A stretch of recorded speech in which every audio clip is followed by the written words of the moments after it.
alguien me pidió hace un tiempo, mucho tiempo atrás, tal vez después del segundo episodio, tercer episodio, que por favor grabara algo acerca de la poligamia en Utah, la historia de la poligamia.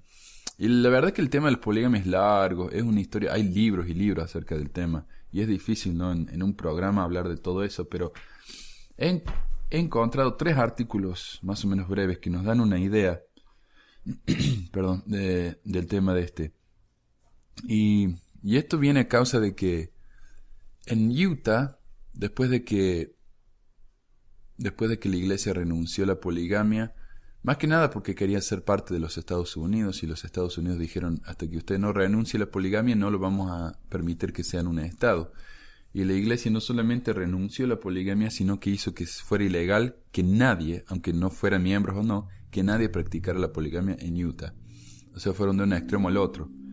Ah, y no solamente la poligamia, no es que uno puede ir a la corte y decir, bueno, ah, quiero casarme con tal y después quiero casarme con esta otra persona. Por supuesto, eso es ilegal en la mayoría de los países del mundo. Pero en Utah era ilegal incluso convivir con otra mujer. Porque en realidad los casamientos religiosos, estos de la poligamia, no son casamientos civiles. O sea, generalmente el hombre se casa con una mujer por el civil, y después con las otras son ceremonias religiosas que no son ceremonias legales, sino que son más que nada simbólicas. Y se sellan, ¿no? Por la eternidad en sus religiones. Y incluso eso mismo, era ilegal en Utah, lo cual a mí me parece ridículo, porque si alguien quiere vivir con 2 o 3 mujeres y las mujeres están de acuerdo, ¿quién es el gobierno para meterse? Y hubo muchas personas que fueron perseguidas, se les han hecho juicios justamente porque estaban haciendo eso. Y hace poco, finalmente, Utah hizo, un juez en Utah hizo que la convivencia con múltiples esposos o esposas en Utah ya no fuera más ilegal. Y por supuesto la iglesia no quiere saber nada con eso. Puso un artículo hablando un poco de la historia de la iglesia, de la poligamia en la iglesia, en su manera. Así que vamos a leer eso. Vamos a leer el artículo del diario donde se decriminalizó la poligamia. Y vamos a leer un artículo de Todd Compton, quien escribió el libro acerca de las esposas de José Smith, explicando un poco acerca de la historia de la poligamia en Utah. Vamos a empezar con el artículo del diario. Se llama Juez Federal declara inconstitucional la ley contra la poligamia en Utah. Fallo de la Corte del Distrito encuentra partes claves de la poligamia en la ley de Utah inconstitucionales. Y si quieren leer el artículo en inglés, ahí puse un link en el website, pero esto es del Salt Lake Tribune, diríamos el diario más importante de Utah. Y dice, un juez de una corte de distrito en Estados Unidos concordó con la familia polígama de los Brown, dictaminando que las partes fundamentales de las leyes de poligamia en Utah son inconstitucionales. El fallo de 91 páginas del juez Clark Waddups, emitido el viernes, establece un nuevo precedente legal en Utah, la despenalización efectiva de la poligamia. Es el último desarrollo en una demanda presentada por la familia de Cody Brown, quien se hizo famoso por ser el protagonista de la serie Sister Wives. El programa entró en su 4ª temporada al fin del verano. El fallo de Waddups ataca las partes de la ley de Utah que hacen que la cohabitación sea ilegal. En la introducción, Waddups dice que la frase o convive con otra persona es una violación de la primera y 14ª enmiendas. Waddups después escribe que mientras que no hay un derecho fundamental a practicar la poligamia, la cuestión se reduce a la convivencia religiosa. En la década de 1800, cuando en la iglesia se practicaba la poligamia como algo normal, la cohabitación religiosa en Utah podría haber resultado realmente en múltiples matrimonios supuestamente legales. Hoy, sin embargo, el hecho de que una pareja viva junta no equivale a estar casados, escribe Waddups. Claro, porque en esa época Utah o las ciudades que los mormones establecían no eran parte del país, muchas de ellas, especialmente si en Utah, que estaba fuera del territorio de los Estados Unidos. Entonces ellos escribían sus propias leyes y una de las leyes era que la poligamia, los casamientos múltiples civiles eran legales. El tribunal considera que las partes del estatuto en contra de la convivencia por parte del estatuto inconstitucional por numerosos motivos. Warups escribió más tarde. El estatuto de Utah sobre la bigamia técnica sobrevivió a la sentencia. Sin embargo, Warups tomó una interpretación estricta de las palabras casarse y pretende casarse, lo que significa que la bigamia sigue siendo ilegal solo en el sentido literal, cuando alguien adquiere fraudulentamente múltiples licencias de matrimonio. Los Brown no pudieron ser contactados inmediatamente en la noche del viernes, pero emitieron un comunicado a través de un abogado llamando a la decisión histórica. Y ellos dicen: si bien sabemos que muchas personas no aprueban de las familias plurales, es nuestra familia y está basada sobre el fundamento de nuestras creencias, escribió Brown. Así como nosotros respetamos las decisiones personales y religiosas de otras familias, esperamos que con el tiempo todos nuestros vecinos y conciudadanos lleguen a respetar nuestras propias decisiones como parte de este maravilloso país de diferentes credos y creencias. El viernes, en una conversación telefónica, Jonathan Turley, el abogado que representa a la familia Brown, llamó a la opinión gloriosa. En una entrada en un blog añadió que derriba la criminalización de la poligamia y permitirá que las familias plurales salgan por primera vez en sus comunidades y vivan sus vidas abiertamente entre sus vecinos. Y es interesante, a mí me llama mucho la atención este tema porque como maestro acá en Utah, yo estuve enseñando por 4 años en una escuela en la ciudad de Bountiful, que está al norte de Salt Lake, pero sur de Ogden, está entre las dos. Y el primer año que enseñé, mi amigo que él era amigo con una de las familias de uno de mis alumnas y me dijo que tal estudiante, no su familia, eran polígamos. Y yo no lo podía creer. Y después, fijándome, claro, el apellido de uno de estos niños es Kingston. Y los Kingston son uno de los clanes más famosos de los mormones fundamentalistas aquí en Utah. Y tuve 4 miembros de los Kingston, con diferente apellido porque eran de diferentes madres. Y después tuve 2 estudiantes más que también me dijo que eran polígamos. Lo cual me sorprendió mucho, ya que no son los estereotípicos polígamos, ¿no?, de las películas que se visten como los Amish, ¿no? Sino que se vestían como... En realidad se vestían muy, muy bien. Y las niñas usaban su maquillaje, ¿no?, y todo eso. O sea, gente muy progresista, pero que prefieren vivir en la poligamia. Ok, y Turley, el abogado, sigue diciendo: independientemente de cómo uno se sienta acerca de las cuestiones legales en el caso, se trata de una decisión que se tomó después de una considerable cantidad de reflexión y consideración por parte del tribunal. Turley explicó que el fallo significa que cualquier persona tiene derecho a la libertad de religión, así como a un juicio justo. Joe Darger, que con sus 3 esposas detalla su vida en el libro Love 3 Times, Our True Story of a Polygamous Marriage, algo así como El amor multiplicado por 3, nuestra verdadera historia de un matrimonio polígamo, elogió la decisión y dijo que iba a cambiar el futuro de los polígamos de Utah. Dijo que se enteró de la victoria la noche del viernes cuando Cody Brown lo llamó. La llamada era inusual, los 2 hombres no se llaman con frecuencia, y dijo, y cuando se enteró de la sentencia se sintió conmocionado. Nos tomó por sorpresa, dijo, es como que la Navidad llegó temprano.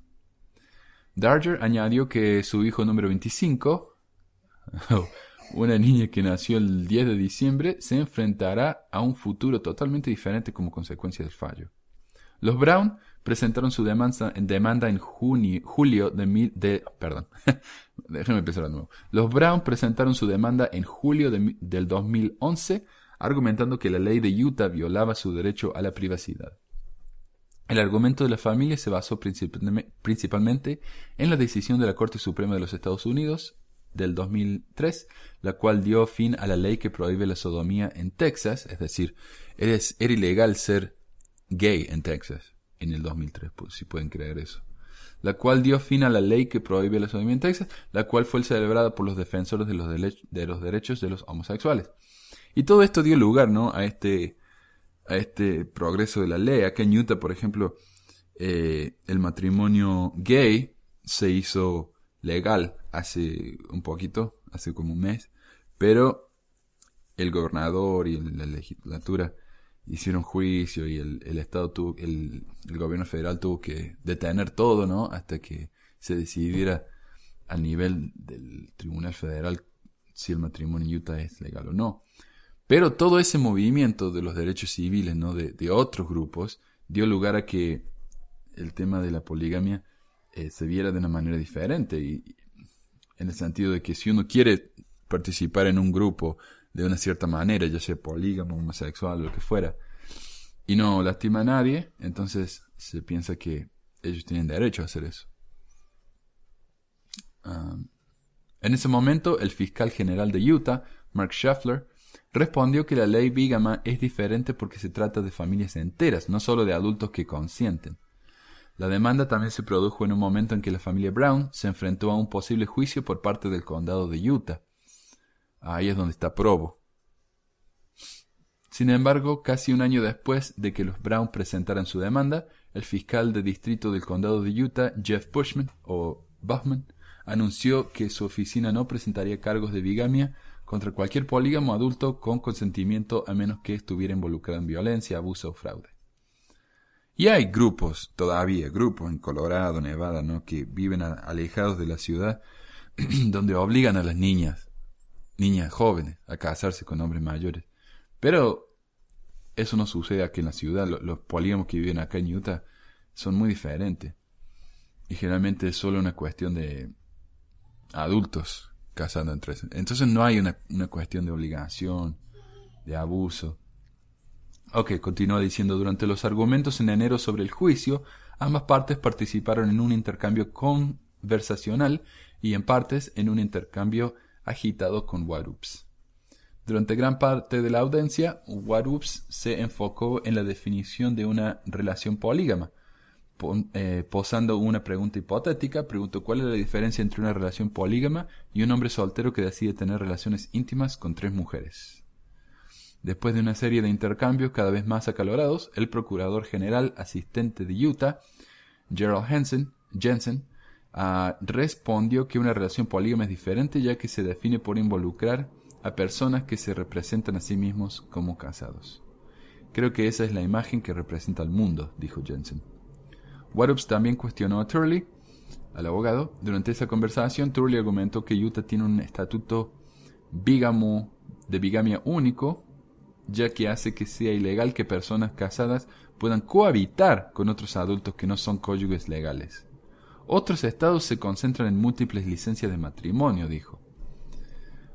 Turley también criticó lo que calificó como una evidencia basada en anécdotas, el hecho de que la poligamia fomenta el abuso. Y es cierto, y esto es algo que muchos polígamas se sienten felices, ¿no? Porque si una mujer, a ver, déjame explicar cómo sería. Si una mujer pertenece a una familia polígama y está siendo abusada por su esposo, ella no puede ir a la policía porque lo que ella está haciendo es ilegal al vivir con este hombre. Lo que ella está haciendo es ilegal. Entonces, si ella va a la policía y dice, mi esposo me está pegando, lo que fuera, ella va a la cárcel. Pero ahora, lo que mucha gente dice es, ahora las mujeres de estos matrimonios polígamos pueden ir a la policía con toda confianza y decir, yo estoy viviendo en un matrimonio que es peligroso para mi vida, que para mis niños, lo que fuera, y van a tener la defensa que se merecen. Entonces eso a mí me parece muy bien. Y yo concuerdo con eso, de que es una situación mucho mejor para estas mujeres.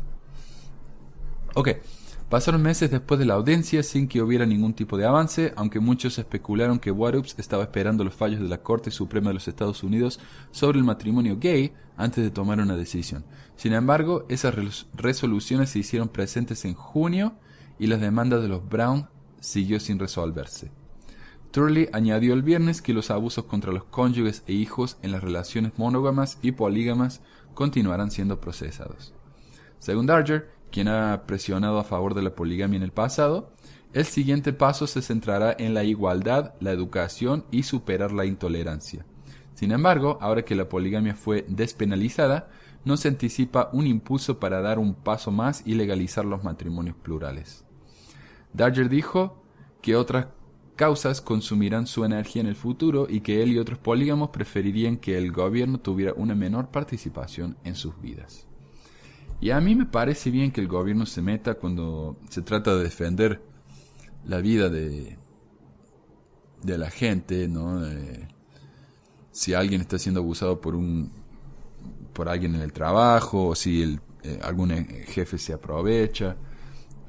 Eso me parece muy bien, que el gobierno se meta, intervenga y defienda a su gente. Pero cuando alguien quiere vivir de una cierta manera que no molesta a nadie, que no causa ningún tipo de crimen, entonces a mí me parece mal que el gobierno se intervenga, ¿no?, en la vida de uno. El próximo artículo se llama La poligamia entonces y ahora, escrita por el elder Marlin K. Jensen, historiador de la iglesia, y esto está en la página de la iglesia, pero solamente en inglés, por supuesto. A ver. En la edición online del The New York Times del 23 de abril del 2008, Timothy Egan escribió un post en el blog Outposts alegando que la manera en que la poligamia se practica hoy en día por los miembros de la secta de la fundamentalista, ¿no?, FLDS en Colorado, en El Dorado, Texas, es la misma que fue practicada por los miembros de la Iglesia de Jesucristo de los Santos de los Últimos Días, o mormones, en el siglo XIX. Aunque la mayoría de la gente sabe que los mormones abandonaron la práctica de la poligamia a fines del siglo XIX, también es importante entender que las condiciones que rodean la práctica de la poligamia en Texas hoy tienen poco que ver con el matrimonio plural practicado por los mormones hace más de un siglo. De hecho, una mirada más cercana a la historia contradice las caracterizaciones reductivas y simplistas de la poligamia mormona ofrecidas por Egan. Como los historiadores concienzudos saben, un estudio serio de la historia nos impone interpretaciones y sensibilidades contemporáneas en interpretaciones de periodos de tiempos anteriores. Gran parte del argumento que Egan hace sobre las similitudes entre la poligamia de la secta FLDS y las prácticas de los primeros matrimonios mormones, qué oración larga, y las prácticas de los primeros, la diferencia entre los polígamos de Texas y los primeros polígamos mormones se refiere a la afirmación de la manipulación sexual de los niños como lo demuestra la edad del matrimonio. De hecho, los hombres y las mujeres a menudo se casaban a una edad mucho más joven en el siglo XIX de lo que se considera aceptable hoy. El historiador Catherine Daines, que ha estudiado el tema en profundidad, dice que aunque el promedio de edad de las mujeres que entraban en la institución del matrimonio en los Estados Unidos durante el siglo XIX era 20 o más, no era extraño que una niña se casara a los 15 años y ciertamente no era considerado abuso. La edad para contraer matrimonio de derecho común para las mujeres era 12 años. Históricamente, en las afueras del noroeste de Europa, las mujeres de 14 a 16 se consideraban listas para el matrimonio. Egan también trata de comparar la imagen estereotipada de las mujeres mormonas del siglo XIX como tímidas, sumisas y simplonas a la imagen de la mujer FLDS de hoy, retratada en los últimos días en los medios de comunicación. La historia, sin embargo, pinta un cuadro diferente. Las mujeres mormonas del siglo XIX, tanto en matrimonios plurales como monógamas, no estaban interesadas solo en el crecimiento de las familias y de seguir ciegamente a sus maridos. Ellas eran políticamente activas y participaban en elecciones territoriales. Muchas estaban en comunicación con organizaciones nacionales de mujeres. Estas mujeres también enseñaban escuela y publicaban regularmente y eran activas en creaciones literarias. Algunos incluso servían a sus comunidades yendo a la escuela de medicina y convirtiéndose en médicas cualificadas. Debido a su competencia y el nivel de confianza en sí misma, no tenían que recibir asistencia pública.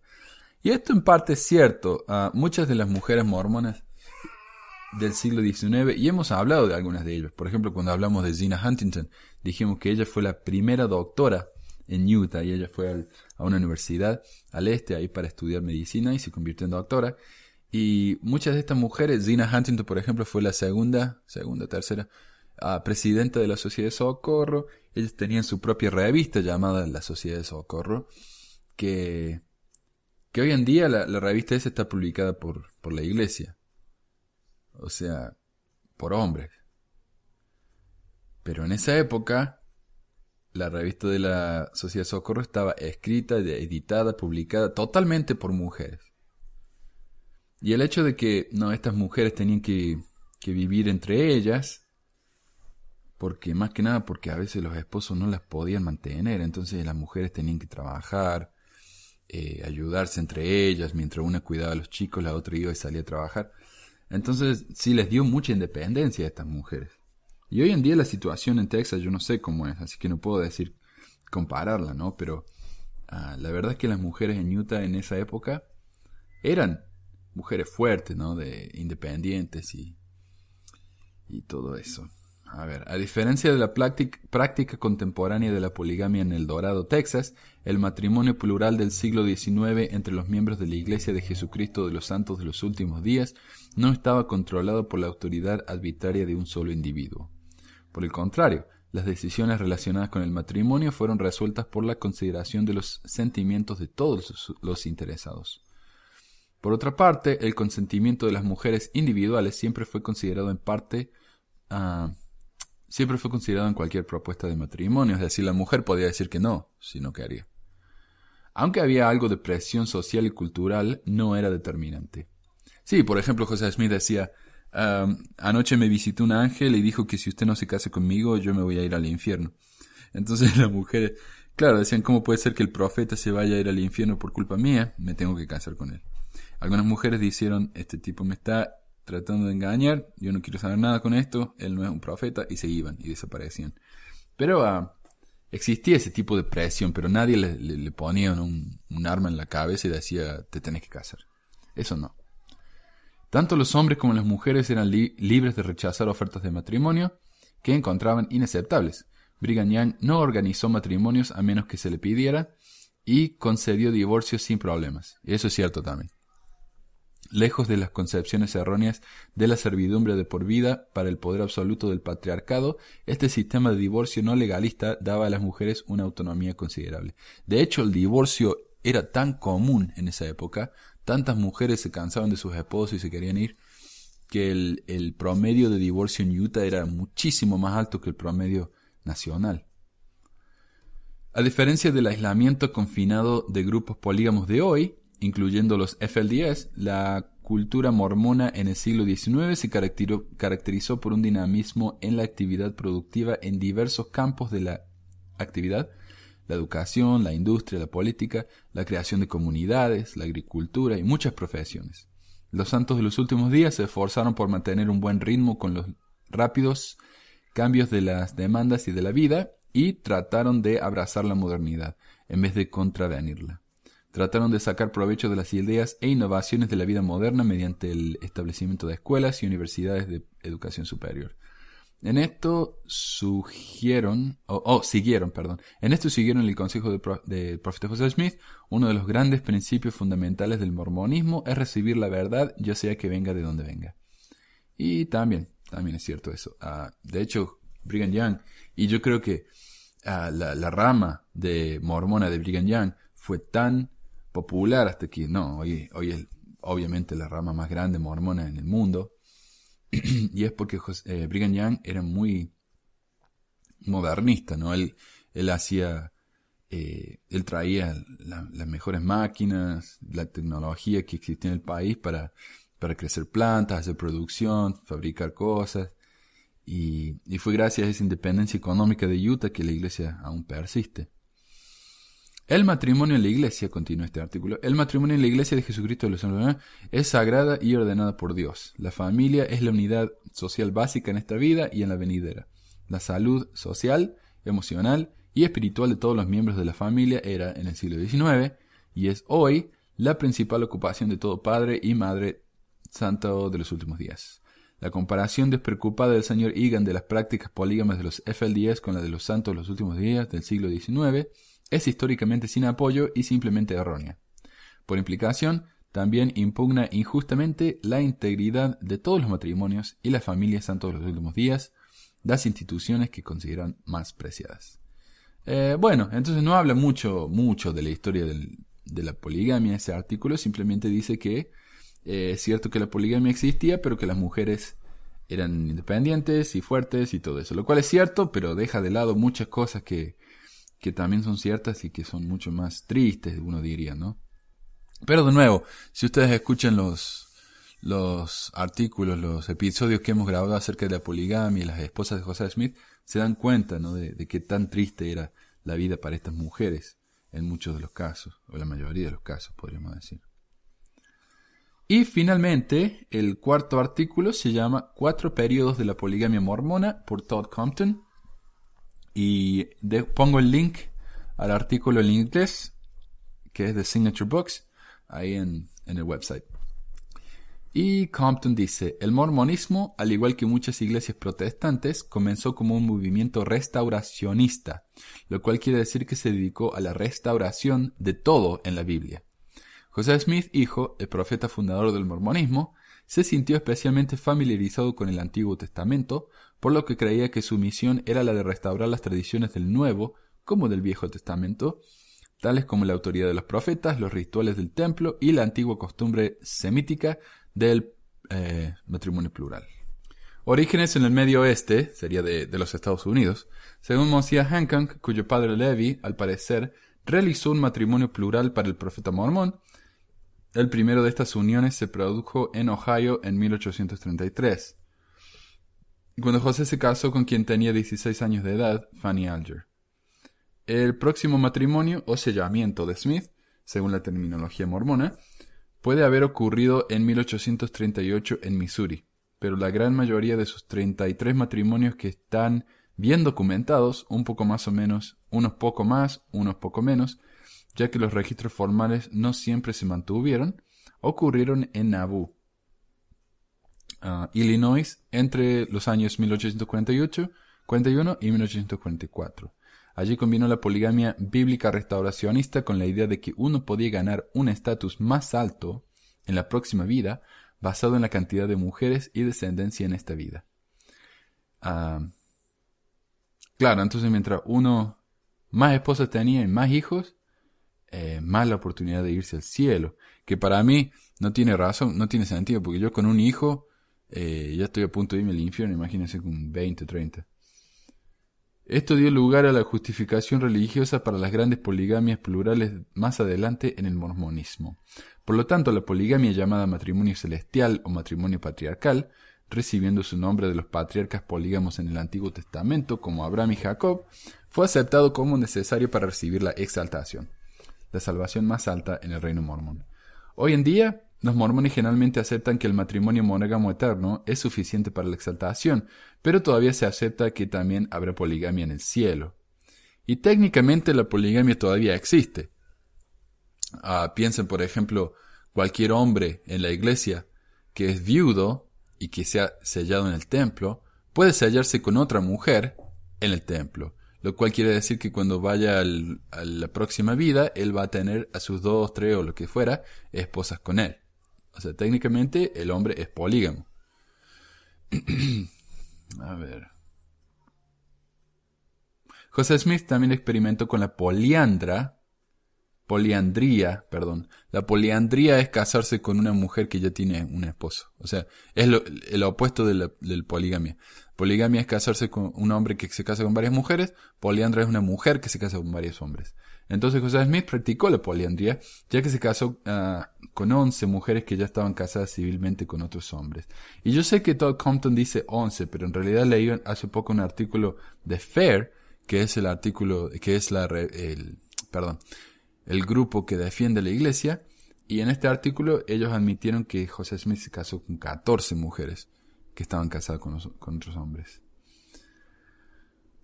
Con muy pocas excepciones, tales como la práctica de casarse con mujeres de mayor edad con el fin de proveer para ellas o para formar una alianza en la próxima vida, la poligamia se orientó hacia la maternidad. Por ejemplo, Brigham Young tenía alrededor de 56 mujeres, muchas de las cuales mantuvieron una relación platónica con él, pero también tenía 56 niños de 19 de sus esposas. Su predecesor, predecesor, Joseph Smith, nunca vivió explícitamente o cohabitó con ninguna de sus varias esposas, aunque algunos de ellas más tarde confirmaron que la unión era de naturaleza sexual.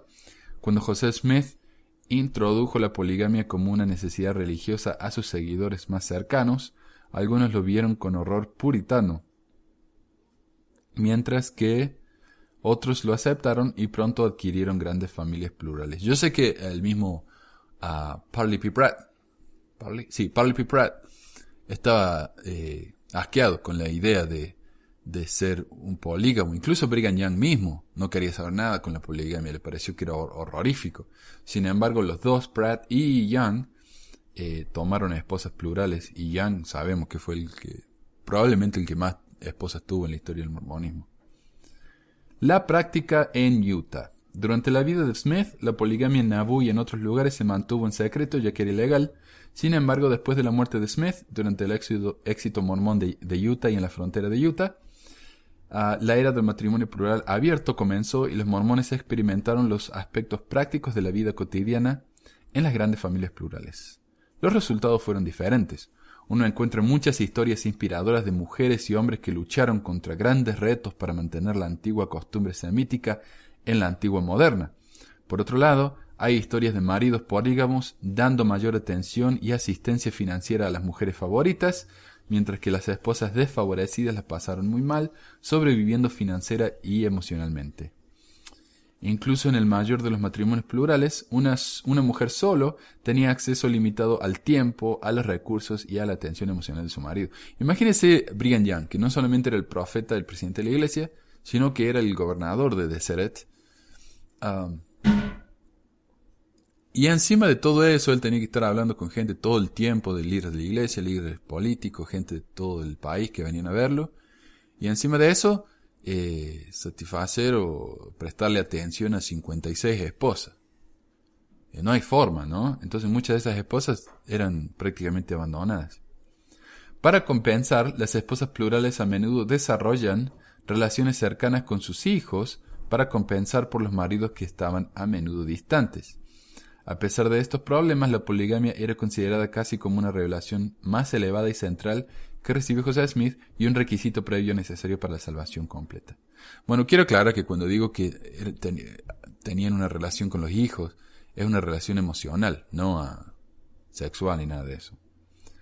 Fue ampliamente aceptada como un concepto de inspiración divina por miembros de la iglesia, tanto hombres como mujeres. Sin embargo, el matrimonio plural fue más ampliamente practicado entre la élite que entre los miembros comunes de la iglesia, y un buen número de este grupo fue monógamo.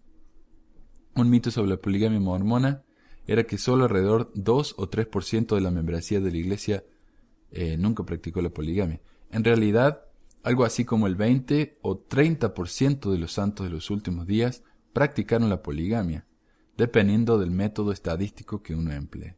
Claro, ayer cuando yo estuve ahí en Missouri, en el sábado en realidad, un hombre que vio mi presentación me dijo que solamente 1 o 2% de los mormones practicaron la poligamia. Pero aquí dice que en realidad fue 20 o 30%.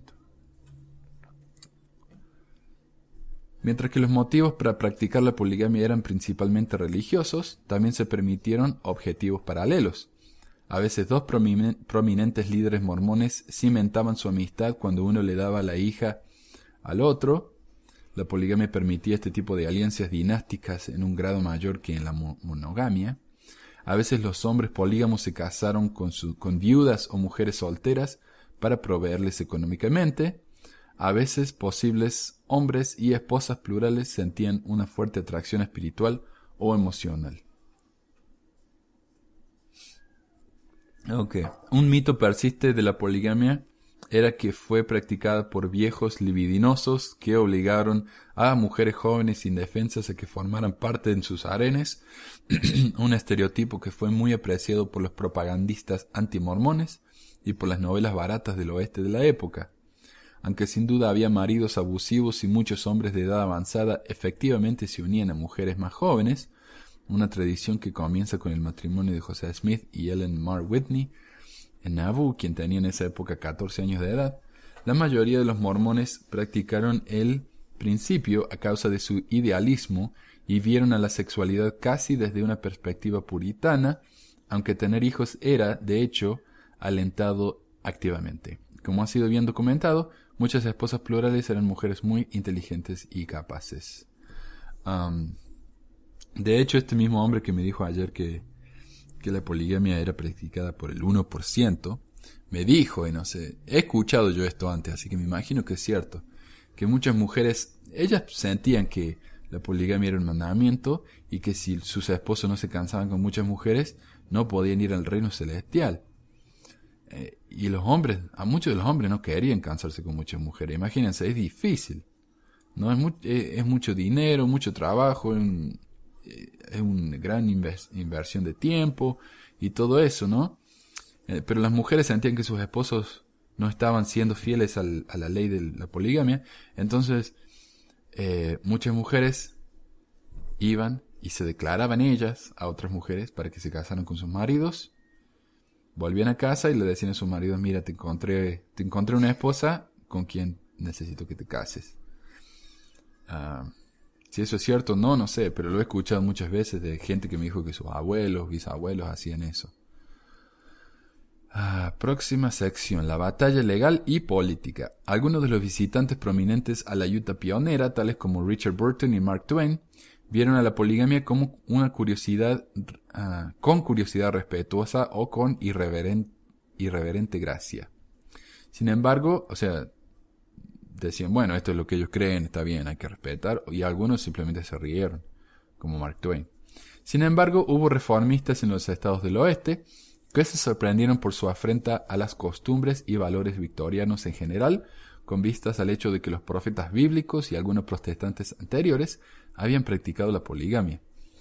En 1854, la primera plataforma del Partido Republicano arremetió contra las reliquias gemelas de la barbarie, como lo llamaron ellos, la esclavitud y la poligamia, y después que el Congreso aprobó la ley de Merrill de lucha contra la bigamia en 1862, Abraham Lincoln firmó la ley. Convencidos de que las revelaciones de Dios tienen precedencia sobre las leyes de los hombres, los mormones lo ignoraron. O sea, ignoraron la ley, a pesar de lo que dice el artículo de fe. Y hoy en día sigue haciendo lo mismo, ¿no? Sin embargo, la presión política en contra de la poligamia incrementó a lo largo del siglo. Utah era todavía un territorio y esperaba desesperadamente convertirse en estado para así poder legalizar la poligamia. Sin embargo, la poligamia era una de las razones centrales por las que Utah no pudo obtener la condición de estado. Claro, estas situaciones de matrimonio, con el matrimonio gay, el matrimonio plural, esto no se decide a nivel federal, sino que se decide a nivel estatal, a menos que el Estado decida algo que es sumamente inconveniente para su población. Entonces en Utah estaban esperando, ¿no? Una vez que seamos Estado vamos a poder hacer lo que queramos, lo que queramos. En 1882 el Congreso aprobó la ley de Edmunds, que privó de sus derechos civiles a los polígamos mormones y permitió que fueran encarcelados por motivos de cohabitación ilícita. John Taylor, el presidente de la iglesia en ese momento, se mantuvo desafiante y prometió que los mormones nunca abandonarían el matrimonio plural. Aquí tengo un par de fotos en el website que tal vez quieran ver, que muestran a miembros de la iglesia polígamos en la cárcel con sus trajes de rayas. Y creo que John Taylor también fue a la cárcel. Él entonces se escondió, como lo hicieron muchos polígamos prominentes de la época. Sin embargo, muchos hombres mormones fueron detenidos por agentes federales, muy despreciados en Utah, y sirvieron términos en la cárcel como presos de conciencia.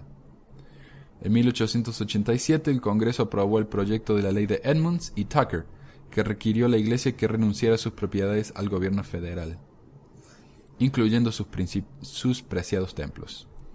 Pero los mormones continuaron su misión contracultural. El segundo en comando de la iglesia, el consejero de la presidencia George Q. Cannon, cumplió una pena en prisión por cohabitación en 1888. Una de sus afirmaciones es típica del sentimiento compartido por muchos en la iglesia en ese momento. Cumplir con la petición de nuestros enemigos y renunciar a la poligamia sería renunciar a toda esperanza de entrar en la gloria de Dios. el Padre, y de Jesucristo, el Hijo. Tan intensamente entrelazada es esta preciosa doctrina, la poligamia, con la exaltación de los hombres y las mujeres en la vida espiritual, que no se puede renunciar sin renunciar al mismo tiempo a la esperanza de gloria inmortal. Entonces, él decía, yo prefiero ir a la cárcel antes que abandonar a mis mujeres, porque sin estas mujeres no puedo ir al reino celestial. El reino celestial es más importante, entonces que me manden a la cárcel no me importa. Sin embargo, la presión legal y política inevitablemente aumentó hasta que el presidente de la iglesia, Wilford Woodruff, viendo que iba a perder todas las instalaciones de la iglesia y cualquier influencia política en Utah, produjo en el año 1890 lo que se llama un manifiesto, en el que afirmó que los mormones abandonarían el matrimonio plural. Esto, junto con el compromiso de la iglesia de mantenerse fuera de la política, permitió que Utah se convirtiera en un estado en 1896. Y como digo, ¿no? Fueron de un extremo al otro. No solamente abandonaron la poligamia, sino que empezaron a perseguir a todos los que fueran polígamos. El mismo estado de Utah. Ok, la poligamia post-manifiesto. La transición a la monogamia no fue fácil, porque la poligamia había jugado un papel tan central en la doctrina y la cultura mormona durante tanto tiempo. O sea, es casi como si hoy en día dijeran, le vamos a dar el sacerdocio a las mujeres. Es algo muy chocante y que ha sido parte de la cultura por mucho, mucho tiempo. Se consideraban como teológicamente necesaria para la salvación completa. Por ello, muchos líderes de la iglesia continuaron una sigilosa promoción de la poligamia, inaugurando lo que se ha denominado la era post-manifiesto. O sea, está bien, le vamos a decir al gobierno que no nos estamos casando más, pero sí nos estamos casando. Nada más que no le digan a nadie. Es un secreto. Eso es lo que se llama mentir por el Señor. La presidencia de Woodruff, incluyendo a George Buchanan y José F. Smith, envió mormones a las colonias de la iglesia en México para casarse pluralmente. Entre los apóstoles miembros del quórum más alto en la iglesia, los que se casaron pluralmente después del manifiesto incluyeron a John Tyler, Brigham Young Jr. Perdón, este no es el profeta John Tyler, es John W. Tyler, el hijo de Brigham Young Jr., Mariner Merrill, Abraham Owen, Woodruff y otros, ¿no? Esos nombres no significan mucho para uno. Muchos de estos matrimonios fueron solemnizados en México por Anthony Irwins, quien más tarde se convirtió en miembro de la primera presidencia. Otros matrimonios post-manifiesto se realizaron en Canadá, a bordo en el Océano Pacífico y en Utah y en los estados vecinos. Pero información de estos matrimonios secretos se filtró y activistas en contra de la poligamia se enfurecieron. El apóstol Reed Smoot, él mismo un monógamo, fue elegido senador de los Estados Unidos en 1904. Pero el Senado se negó a aceptarlo completamente hasta que se hubieran examinado la sinceridad de la lealtad de la iglesia a su manifiesto público. O sea, ustedes dijeron que no iban a casarse más en la poligamia, sin embargo lo siguieron haciendo. Hasta que nos muestren que realmente ustedes son sinceros cuando dicen que no se van a casar más. Entonces el apóstol Smoot va a ser aceptado como un senador. Sí, senador. Las audiencias fueron una gran vergüenza para la iglesia mormona. Y se pueden comprar hoy en día los volúmenes, ¿no?, de la audiencia de Smoot en el Senado, y ahí hablan todos los apóstoles de la iglesia, muchos miembros, muchos líderes, y todo lo que han dicho ellos está escrito, ¿no?, acerca de la poligamia, de sus intenciones, de lo que han hecho. A ver. Como resultado de ello, José F. Smith dio a conocer un segundo manifiesto en 1904, reiterando que la iglesia había abandonado la poligamia. Dos apóstoles que se habían destacado por sus matrimonios plurales post-manifiesto, John Taylor y Matthias Cowley, fueron relevados del quórum de los 12 y posteriormente expulsados de la iglesia, excomulgado en un caso y suspendido en el otro. Como les digo, fue una persecución. Desde 1904, los miembros mormones que practican la poligamia por lo general han sido excomulgados. Mientras tanto, los mormones se han vuelto monógamos de una manera notable, ya que han tratado de formar parte de la corriente principal de la cultura americana. Y hoy en día, si uno piensa en un mormón, es la figura más americana, ultraamericana, que puede uno imaginarse. Perdón. Ok. A ver, de hecho yo tengo un libro que se llama More Than One, Más que Una. Y es una defensa de la poligamia por un miembro de la iglesia. Y después de que él escribió este libro, se metió en mucho problema. Yo creo que incluso fue excomulgado. No lo puedo encontrar aquí, pero se llama así, More Than One, Más que Una. A ver, un segundito.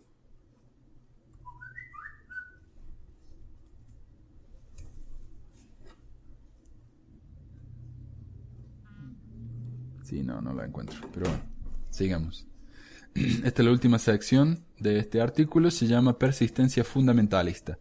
Por otra parte, y parcialmente como resultado de los mensajes contradictorios de los líderes de la Iglesia durante el periodo del postmanifiesto, claro, no vamos a renunciar a la poligamia. Ok, vamos a renunciar a la poligamia de palabra, pero lo sigamos haciendo. Y después, sí, no, ya vamos a renunciar a la poligamia. Y todo esto pasó en un periodo de, 20 años. Fue muy rápido. Entonces muchos miembros estaban confundidos. Decían, bueno, ¿nos casamos o no? ¿Qué hacemos?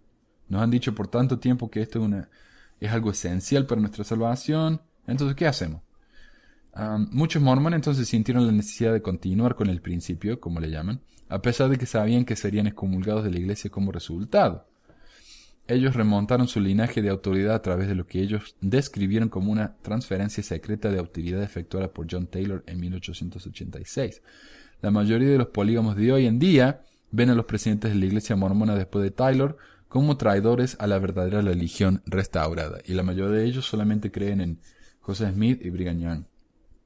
Y después de eso nadie más. Tienen en ellos su propio profeta y todo eso.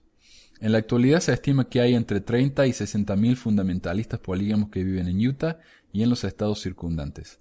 Los dos grupos principales son los United Apostolic Brethren, algo así como Hermanos Apostólicos Unidos, ubicados en un suburbio de Salt Lake City, y los residentes de las ciudades fronterizas gemelas de Colorado City y Hilldale, originalmente llamado Short Creek.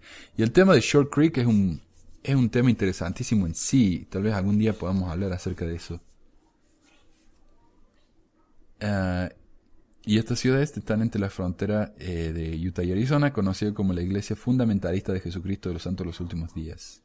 Y eso es a lo que se referían cuando decimos FLDS, ¿no? Fundamentalist Latter-day Saints.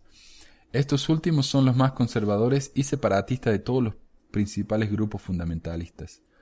En una de las ironías de la historia, la Iglesia Sud coordinó con líderes políticos una redada policial a los polígamos de Short Creek en 1953, durante la cual madres fueron separadas de unos 263 niños y los padres terminaron en la cárcel. Esto se convirtió en un desastre de relaciones públicas para las autoridades de Utah y Arizona.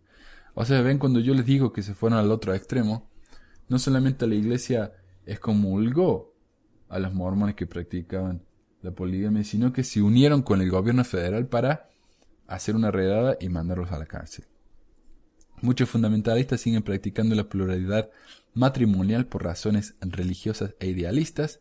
Sin embargo, en los últimos años la comunidad fundamentalista ha estado plagada de luchas por el poder que a veces han terminado en amargas disputas, pérdidas financieras y la violencia, así como acusaciones por parte de las adolescentes de haber sido presionadas a relaciones abusivas con hombres mayores. Un tercer grupo de polígamos de Utah, el grupo Kingston, a este que yo le estaba hablando antes, que yo tuve algunos de los niños estos en mi escuela, llegó a ser ampliamente conocido en 1998 cuando una chica de 15 años de edad acusó a su padre de haberle obligado a casarse con su tío como su esposa decimoquinta. Ella declaró que tanto su tío como su padre la habían golpeado cuando ella había tratado de dejar la relación. Y bueno, ¿cuáles son los ecos en el mormonismo contemporáneo? Para muchos mormones convencionales, la poligamia práctica ha desaparecido de las páginas de la historia. Sin embargo, el impacto de la poligamia persiste. En primer lugar, porque hay muchas declaraciones en la literatura de la Iglesia que alaban a la poligamia, que todavía están en circulación hoy en día. De hecho, declaraciones de Joseph Smith, Brigham Young, Wilford Woodruff, Joseph F. Smith, entre otros, que indican que la poligamia es necesaria para la salvación más alta. Muchos mormones contemporáneos pueden ser polígamos en la próxima vida, a pesar de que el concepto los ponga incómodos. el influyente apóstol Bruce R. McConkie, en su libro Doctrina Mormona, esperaba con interés el momento en que la práctica santa de la poligamia se practicara una vez más.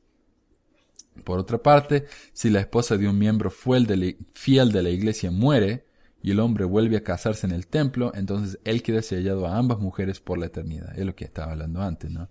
Y creo que el apóstol Faust tiene su cuenta de mujeres, ¿no?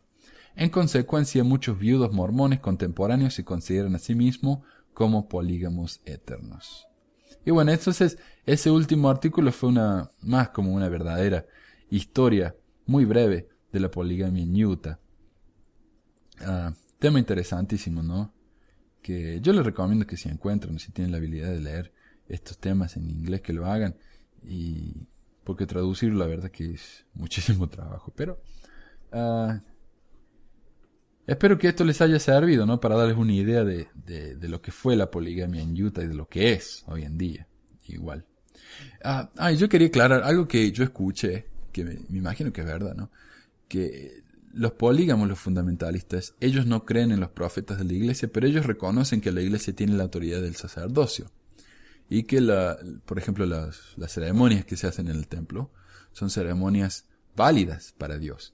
Entonces lo que ellos hacen, van a la iglesia por un tiempo, van a seminario, participan, reciben sus investiduras, y una vez que reciben sus investiduras, se vuelven a su iglesia fundamentalista, se casan con sus mujeres, y ya está, ¿no? Pero por lo menos ya recibieron el sacerdocio y tienen la autoridad. Entonces, es una situación extraña la de los fundamentalistas.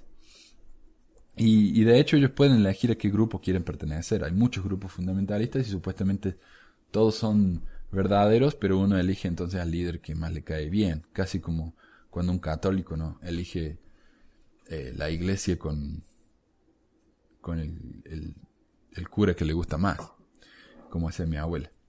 Pero bueno, ese fue el episodio de hoy. Muchas gracias por escucharnos y espero que el próximo no tarde tanto en producirse. Ya los tengo casi listos también. Es el tiempo nomás de grabarlos. Muchas gracias y sigan mandando preguntas. Adiós. Gracias por acompañarnos en otro episodio de Pesquisas Mormonas. Si tienen algún comentario, sugerencia o pregunta, pueden contactarnos por medio del sitio web pesquisasmormonas.com o por email a info@pesquisasmormonas.com. También pueden unirse a nuestro grupo de Facebook y suscribirse al programa en iTunes. También se puede bajar el programa por medio de nuestra página web y si les gustaría ayudarnos, siempre necesitamos materiales de investigación, traducción y nunca nos quejamos, por supuesto, por cualquier donación monetaria. El dinero que recibimos nos ayuda a pagar por el sitio web, por el hosting y por los equipos de sonido. De nuevo, muchas gracias y nos estamos reuniendo pronto.